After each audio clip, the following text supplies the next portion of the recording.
Eh bien, on a le plaisir aujourd'hui d'être dans le parc naturel régional des Landes de Gascogne, dans une entreprise qui a 200 ans d'existence, vous me direz si je me trompe, oui, c'est bien. et qui s'appelle Terre et Céramique de Gascogne, anciennement les Grès de Gascogne, qui est une entreprise animée par Marie-France et Jacques Dubourg, et qui vont, tous les deux, ils vont nous montrer un petit peu, à partir de l'argile qu'on trouve ici, là, localement, à quelques centaines de mètres, comment on arrive à faire des céramiques, comment on arrive à faire des briques en terre crue, qui trouvent leur place pas très loin d'ici, à Biganos, là, en ce moment, là. Donc, si vous voulez nous faire visiter votre entreprise, c'est avec grand plaisir qu'on va vous accompagner. Oui, tout à fait. Je suis très contente de vous recevoir et on va d'abord aller à la carrière. On va commencer par le commencement, voir le gisement d'argile et ensuite on vous détaillera un petit peu les fabrications que nous faisons. Eh bien, c'est avec plaisir. Nous y allons. Allez, on y va.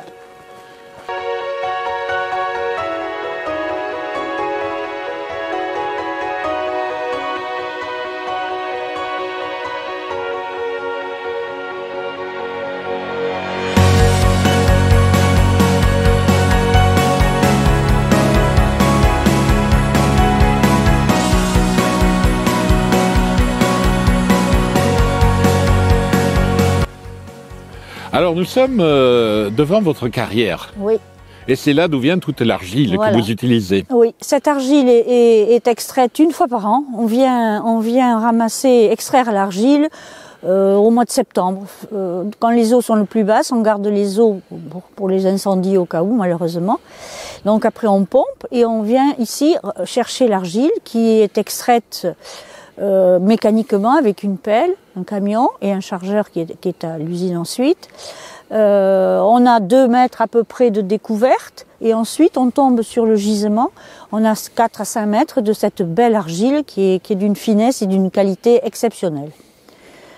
Donc le gisement, on est autorisé, on a des autorisations de carrière pour l'extraction. On vient de le renouveler, non sans peine parce que ça coûte très cher, mais on a réussi à avoir, on a 25 ans devant nous pour pouvoir extraire encore cette argile. Et elle a quelque chose de particulier, cette carrière, ce n'est pas une lentille normale. En général, une carrière, c'est une lentille. Celle-ci s'avère être une rivière. C'est-à-dire qu'elle est très longue, elle va de la route de Saint-Magne à celle de Douins. Et là, ici, on se trouve au milieu de la rivière. On est au plus profond du gisement. C'est-à-dire on a 4-5 mètres et ça s'étale comme une rivière. De chaque côté, là, nous en avons. Et cette argile, elle a quel âge à peu près? 50 millions d'années. D'accord. À peu près. Et vous étiez là à l'époque? Non, j'étais pas là à l'époque. Mais il y a des traces, comme on disait, puisqu'il y a des traces de fabrication depuis 1826-28. Il y a 200 ans d'extraction et ils ont extrait, il y a 200 ans, on extrayait déjà, pas sur ce site-là, mais un peu plus loin, on extrayait l'argile, oui. Oui, sur la carte de Belém, on voit apparaître plusieurs poches d'argile, effectivement. C'est avec le nom Argileille. Oui, mais sur la carte de Belém, je suis un peu dubitative quant à l'emplacement exact qui est indiqué dessus, parce que c'est pas tout à fait, c'est approximatif. Mais des argiles, il y en avait un peu partout, hein, dans toutes les Landes, il y avait des poches, mais elles n'étaient pas extrêmement importantes, tandis que celle-ci est très importante et de qualité exceptionnelle. Hein. Vraiment, on fait des grès avec, on s'est appelé grès de Gascogne, parce que l'argile monte à une température assez élevée qui nous permet de faire des produits exceptionnels. Eh bien, merci. Et nous allons aller voir maintenant la mise en œuvre de cette argile sortie de cette carrière. Voilà, tout à fait.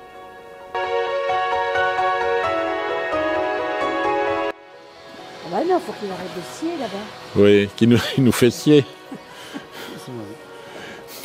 Eh bien là, nous sommes devant la réserve d'argile qui est prête à être utilisée. Oui, donc nous avons là, donc comme je vous ai dit tout à l'heure, on va à la carrière donc une fois par an, à la fin en septembre, on remplit le hangar, on essaie de remplir absolument le hangar, on fait à peu près 2000 tonnes par an. On la stocke là, on essaie de la stocker un peu à l'abri puisqu'ensuite on doit la broyer. et pour pouvoir la travailler, soit pour la poterie, soit pour les pavés, parce que cette terre est magnifique, mais elle a... À l'intérieur, on trouve quelques végétaux fossilisés. Oui, aussi. Donc vous avez un tronc là qui est vraiment magnifique et qui est très gros. Moi je trouve c'est un des gros troncs. Oui, je disais donc que cette argile est magnifique, mais elle a quand même un petit désavantage. Elle a de la pyrite de fer à l'intérieur, c'est-à-dire un petit grain noir qui, à la cuisson, va éclater, donc, et qui peut rendre le produit un peu moins parfait ou bien. Donc à partir de là, on broie l'argile avec la pyrite qui est conservée à l'intérieur, mais on ne la voit plus. Donc après, on passe par une période de séchage, broyage, et on la rend en poudre et prête à être travaillée. Le séchage se fait avec quelle énergie? Le gaz naturel pour l'instant. On ne sait pas jusqu'à quand. Peut-être qu'au vu des prix, on est tenté de repartir avec des propaniers qui sont moins chers pratiquement que le gaz naturel. Parce qu'on va en reparler, mais vous êtes quand même gros consommateur d'énergie pour cette industrie. Oui. Gros consommateur, et il n'y a pas de solution, quoi. Ou on arrête de travailler, ou on essaie de faire le dos rond en attendant que les prix soient moins tendus, quoi. On est obligé. C'est très compliqué. Très compliqué. Voilà. Donc voilà cette argile. Au fur et à mesure, on prend et on va la préparer.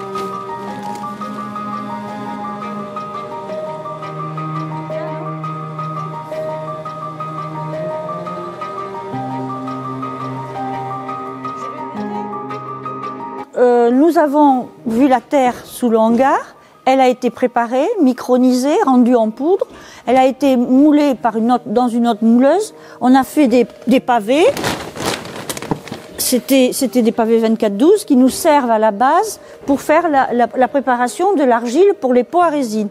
Donc cette argile est passée dans la mouleuse que vous allez voir. Ensuite, on a fait des boudins aux dimensions bien précises pour que la valeur d'un boudin comme ça puisse servir pour un pot à résine. Donc la matière étant prête, on va pouvoir aller voir maintenant et réaliser les pots à résine.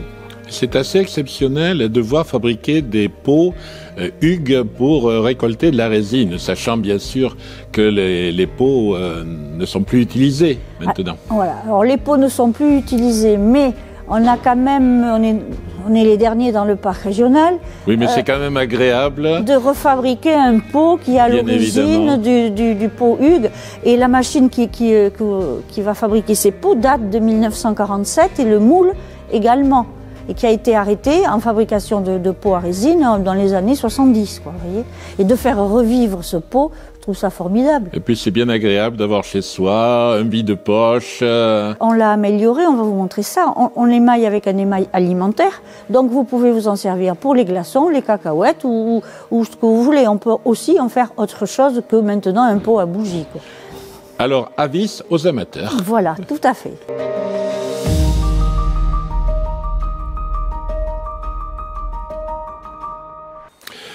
Alors, on a maintenant affaire à Jacques Dubourg, qui est le technicien, mécanicien, électricien, chaudronnier. Il est bon à tout faire, en fait. Jacques, donc, vous allez nous expliquer comment vous allez réaliser un pot Hugues pour récolter la résine. Alors, ces pots, donc, étaient fabriqués traditionnellement, dans un premier temps, à la main. Ensuite, ça s'est mécanisé avec des machines à emboutissage, simplement, dont nous avons également un modèle. Et ensuite, ça s'est modernisé avec des machines rotatives. Alors, les productions, bien entendu, ont été beaucoup plus conséquentes que tout ce qui avait ici pouvait être fait à la main ou par emboutissage.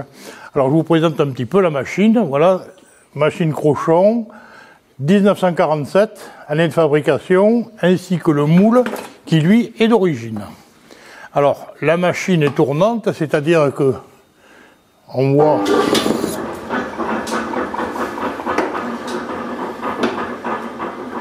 Et c'est un peu grâce à Mathieu Cabossel, que nous connaissons bien, que vous avez relancé cette fabrication. Alors là, c'est une vieille histoire sur laquelle Jacques Cabossel, le père, était intéressé pour faire revivre un petit peu la forêt, le gémage dans la forêt domaniale. Dans la forêt, pardon, dans la forêt, oui, de la forêt de la Teste. Domaniale et usagère. Et usagère. Oui. Et avec son fils, ils ont œuvré pour essayer de faire tout ceci. Mathieu a appris à faire gémer les pins et, bien entendu, chercher des pots. Alors, ils sont venus me voir, alors sur lequel ça a été un petit peu long, et puis jusqu'en définitive, trouver la machine qui allait bien encore pour refaire vivre ces pots de résine que l'on voit encore relativement peu accrochés au pin, hélas. Mais, bien entendu, et de moins en moins, puisque nous avons de moins en moins d'arbres maintenant. Mais enfin, disons que nous avons essayé de faire revivre ce matériel, de faire revivre cette tradition, tant que cela sera possible. Et vous allez nous faire une petite démonstration. Alors, petite démonstration donc de la machine. Alors, cette machine-là est composée d'un poinçon tournant avec des petites facettes qui évitent à l'argile de coller le long du moule. Ensuite, le bas, lui, permet de faire la forme, et ceci permet de récupérer au fur et à mesure. Alors, on va fermer tout ceci. Est-ce que vous allez mettre un corps gras, quand même? Oui. Alors, on met un petit peu une huile de démoulage, simplement, alors qui est un truc un petit peu bricolé, mais qui permet juste d'éviter le collage du produit. D'accord. Alors, ça va être parti.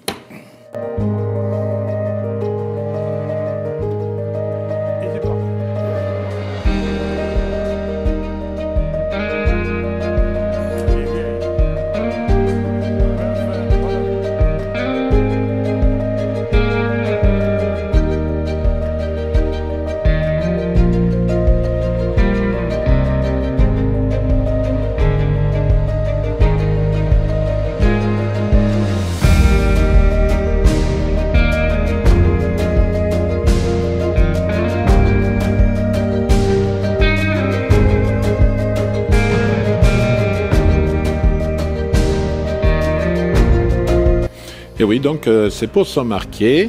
Après, ils vont partir à la cuisson. Séchage. Au séchage. On fait d'abord un séchage, ensuite l'émaillage et la cuisson.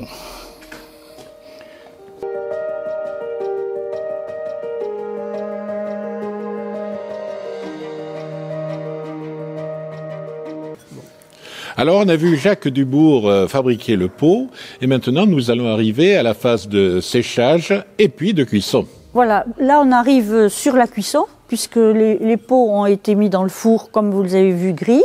On les avait émaillés à l'intérieur, avec un émail donc alimentaire. Donc il peut servir pour les cacahuètes et les glaçons. Et avec l'effigie, donc là par exemple c'est nous, Dubourg, là c'est le blason du Barp, puisque les communes commencent à en prendre un petit peu pour offrir aux nouveaux arrivants. La commune du Barp l'a fait, la commune de Salles aussi. Donc on leur met leur tampon et comme ça ils peuvent les offrir à leur... Un ordre d'idée en ce qui concerne la température et le temps de cuisson? Alors, la température, on est à 1140 à peu près degrés. Et le temps de cuisson, comme on cuit avec d'autres produits, autant du pavé que du carrelage, dont les temps de cuisson sont un peu plus longs, on a 27 à 30 heures de cuisson. Très long, très long. Et dévoreur d'énergie. Évidemment, on en a déjà parlé. Voilà.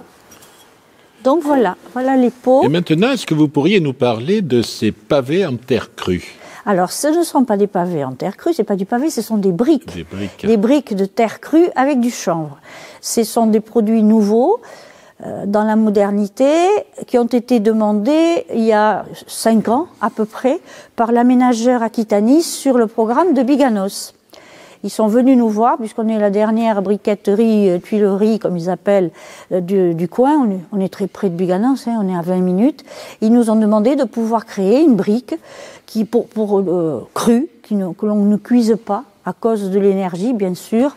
On squeeze l'énergie et c'est important. Et cette brique a été faite avec du chanvre, mélangé terre et chanvre. Ce chanvre apporte des qualités phoniques et thermiques à la brique. Et ce chanvre, vous l'importez de Colombie, je pense? Non, pas du tout. D'où vient-il? On a essayé de le trouver le plus près possible. Et le plus près, c'est dans le Poitou, il y a des producteurs de chanvre qui se mettent bien en avant.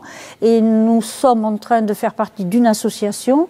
Et la région va nous aider et nous accompagner, autant le chanvre que nous, fabricants de briques, pour le développement justement de ce chanvre. Et je crois que vous n'allez pas pouvoir nous montrer le processus de fabrication de ces briques. Malheureusement non, parce qu'on ne pourra pas, parce qu'il faut qu'on garde encore un petit peu le secret de fabrication, je ne sais pas jusqu'à quand, mais on travaille sans filet, on a simplement fait un dépôt auprès de l'huissier, une enveloppe solo. Le brevet pour nous est impossible ou vraiment trop cher et facilement falsifiable, donc on reste sur le principe de sauvegarde, de ne pas trop montrer notre évolution technologique. Marie-France Dubourg, quand nous nous promenons en Gironde, je suppose que nous marchons sur des produits des grès de Gascogne et, dans pas mal d'endroits. Oui, bien sûr, bien sûr. On est le fabricant de pavés de Bordeaux Métropole, autrefois à Cube, depuis une trentaine d'années. Tous les pavés céramiques que l'on trouve dans la région bordelaise, effectivement, sortent d'ici, puisque la terre est favorable à la création du pavé. Alors Marie-France et Jacques Dubourg, je crois qu'on a oublié le troisième larron, parce qu'il y a le petit. Oui, il y a la succession qui est Et la succession, alors c'est Jérôme. C'est Jérôme qui est absent aujourd'hui. Voilà, mais qui est dans l'entreprise, qui a une partie, il a gardé une partie travaux publics qu'il avait autrefois, puisqu'il a quand même une activité de travaux publics, et également de céramique, et qui est là pour nous supplanter, et on lui donne la main, c'est à lui de continuer. Eh bien, c'est là où nous allons nous quitter. Nous vous remercions beaucoup, Marie-France et Jacques, de nous avoir si bien parlé de votre métier de potier, de céramiste. Et nous vous félicitons pour ce bon travail, pour la conduite de votre entreprise. Et nous vous souhaitons bonne chance, bien sûr. Eh bien, nous allons essayer, bien sûr, de continuer.